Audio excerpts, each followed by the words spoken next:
नमस्कार विद्यार्थी मित्रांनो, सेतू अभ्यासक्रम ब्रिज कोर्स इयत्ता 8वी विषय सामाजिक शास्त्र यामध्ये आपणा सर्वांचं हार्दिक स्वागत। आज आपण पाहणार आहोत विषय नागरिकशास्त्र दिवस 39 आणि घटकाचं नाव आहे मूलभूत हक्क भाग 2। अध्ययन निष्पत्ती आहे या पाठाची। मूलभूत हक्कांसंबंधीच्या ज्ञानाचा प्रत्यक्षात वापर करून एखाद्या प्रसंगी हक्कभंग, हक्क संरक्षण आणि हक्काची जोपासना कशी करता येते ते समजून घेतात। पहिले काही बाबी आठवूया। प्रश्न पहिला, भारतीय संविधानाने दिलेले काही अधिकार सांगा। उत्तर: 1. समानतेचा हक्क, 2. स्वातंत्र्याचा हक्क, 3. शोषणाविरुद्धचा हक्क, 4. धार्मिक स्वातंत्र्याचा हक्क, 5. सांस्कृतिक आणि शैक्षणिक हक्क। प्रश्न 2, नागरिक म्हणून आपल्याला मिळालेले कोणतेही 2 अधिकार सांगा। उत्तर: 1. आपल्या आवडीचा उद्योग व्यवसाय करण्याचा अधिकार, 2. भारतातील प्रत्येक नागरिकाला कोणत्याही धर्माची उपासना करण्याचा अधिकार। प्रश्न 3, शोषणाविरुद्धचा हक्क म्हणजे काय? शोषण थांबवण्यासाठी, शोषणाला बळी न पडण्याचा आणि शोषण किंवा पुळवणूक होऊ न देण्याचा हक्क म्हणजे शोषणाविरुद्धचा हक्क होय। करून पाहूयात। प्रश्न 1, धार्मिक स्वातंत्र्याबाबत भारतीय संविधानात काय लिहिले आहे? उत्तर: भारतातील प्रत्येक नागरिकाला कोणत्याही धर्माची उपासना करण्याचे आणि धार्मिक कारणासाठी संस्था स्थापन करण्याचे हक्क आहेत। संविधानाने धार्मिक बाबतीत 2 बाबींना परवानगी दिलेली नाही। 1. धार्मिक कर लादण्यास प्रतिबंध करणे, 2. शासनाची आर्थिक मदत करणाऱ्या शैक्षणिक संस्थांमध्ये धार्मिक शिक्षण सक्तीचे करता येत नाही। प्रश्न दुसरा, सांस्कृतिक आणि शैक्षणिक हक्काबाबत माहिती घ्या। संविधानाने विविध लोकसमूहांना आणि सांस्कृतिक वेगळेपणा जतन करण्याचा हक्क दिला आहे।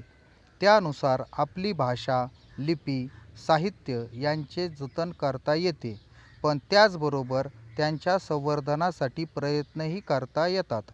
भाषेच्या विकासासाठी संस्था स्थापन करता येतात। कृती. प्रश्न पहिला, हक्कभंग दूर करण्यासाठी न्यायालयाचे आदेश काय आहेत ते शोधा। उत्तर: 1. देहोपस्थिती किंवा बंदी प्रत्यक्षीकरण, 2. परमादेश, 3. मनाई हुकूम किंवा प्रतिषेध, 4. अधिकार पृच्छा आणि 5. उत्प्रेक्षण। कृती 2, तुमची शाळा सुरू झाल्यास शाळेत न्यायाधीश, वकील, पोलीस अधिकारी यांच्या मुलाखतीचे आयोजन करा। मागील दोन्ही कृती करून तुम्हाला काय समजले? ही कृती करून तुला काय समजले किंवा शिकण्यास मिळाले? उत्तर: भारतीय संविधानाने आपल्याला स्वातंत्र्य, समानता, शोषणाविरुद्धचा हक्क, धार्मिक स्वातंत्र्याचा हक्क, सांस्कृतिक आणि शैक्षणिक हक्क दिलेला आहे।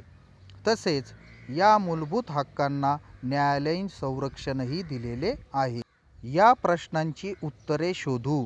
प्रश्न पहिला, सर्व भारतीय नागरिकांना सगळे सण आनंदाने साजरा करता येतात कारण? उत्तर: भारतीय संविधानाने विविध लोकसमूहांना आपापला सांस्कृतिक वेगळेपणा जतन करण्याचा हक्क दिलेला आहे। त्यामुळे सर्व भारतीय नागरिकांना सगळे सण आनंदाने साजरा करता येतात। प्रश्न दुसरा, संविधानात्मक उपाययोजनांचा हक्क म्हणजे काय? उत्तर: हक्कांचा भंग झाल्यास न्यायालयाकडे दाद मागण्याचा हक्क हा सुद्धा एक मूलभूत हक्क आहे। त्यालाच संविधानात्मक उपाययोजनांचा हक्क असे म्हणतात। प्रश्न तिसरा, मला मराठीतून शिक्षण घेता येते कारण? भारतीय संविधानाने आपल्याला सांस्कृतिक आणि शैक्षणिक हक्क दिलेला आहे। त्यानुसार आपण आपल्या भाषेचे जतन करू शकतो, भाषेचे संवर्धन करू शकतो, म्हणून मला मराठीतून शिक्षण घेता येते। प्रश्न चौथा, धार्मिक स्वातंत्र्य म्हणजे काय? भारतातील प्रत्येक नागरिकाला कोणत्याही धर्माची उपासना करण्याचे आणि धार्मिक कारणांसाठी संस्था स्थापन करण्याचे हक्क आहेत। यालाच धार्मिक स्वातंत्र्य असे म्हणतात। अधिक सराव करू. 7वी नागरिकशास्त्र विषयाचे पाठ्यपुस्तकातील यामध्ये दिलेल्या कृती व स्वाध्याय सोडवा. प्रश्न दुसरा, मूलभूत हक्कांना न्यायालयाचे संरक्षण कसे मिळते? उत्तर, हक्कभंग झालेला असल्यास न्यायालयात तक्रार करता येते. न्यायालय शहानिशा करते.